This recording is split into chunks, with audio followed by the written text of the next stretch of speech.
ખીજડીયા પક્ષી અભયારણ્ય પ્રવાસીઓ માટે આકર્ષણનું કેન્દ્ર બન્યું છે. વિશ્વભરમાંથી 300થી વધુ પ્રજાતિના પાયાવર પક્ષીઓ લે છે આશરો. જામનગરની વિશ્વ પ્રસિદ્ધ ખીજડીયા બર્ડ સેન્ચ્યુરી શિયાળામાં સોળે કળાએ ખીલી ઉઠે છે. દૂર દૂર સુધી ફેલાયેલી હરિયાળી અને પક્ષીઓનો કલરવ મનને શાંતિ આપે છે.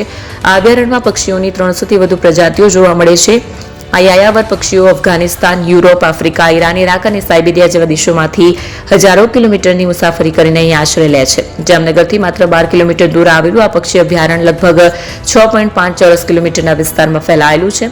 ખીજડીયાના રેન્જ ફોરેસ્ટ ઓફિસરના જણાવ્યા અનુસાર મીઠા પાણીના સરોવર અને ખારા પાણીના જળાશયોનું વિશિષ્ટ મિશ્રણ પક્ષીઓ માટે કુદરતી પ્રજનન સ્થળ બનાવે છે. અમદાવાદથી આવેલા પ્રવાસીઓએ અહીંના સૂર્યોદય અને પક્ષીઓની અટખેલીઓનો ભરપૂર આનંદ માણ્યો હતો, જેને તેઓ યાદગાર અનુભવ ગણાવે છે.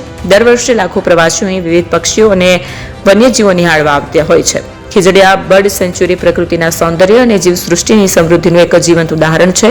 પ્રવાસીઓ અહીંથી મનમોહક નજારાઓ અને પોતાની યાદોમાં સમેટીને પ્રકૃતિના સંરક્ષણનો સંદેશ લઈને પરત ફરે છે. સુંદર છે. અહીંયા મેં 500 કરતાં વધારે સ્પીસીસ જોયા છે અને જે અહીંયાનો રાજા છે, જે ખીજડીયાનો રાજા છે, જે બ્લેક બર્ડ છે, એ પણ મેં જોયો છે. Duck and birds. અને અહીંયા મોર્નિંગમાં તમે વિઝિટ કરવા આવો તો ખૂબ જ મજા પડી જાય. આમ કહીએ ને સૌરાષ્ટ્રમાં મોજો પડી જાય.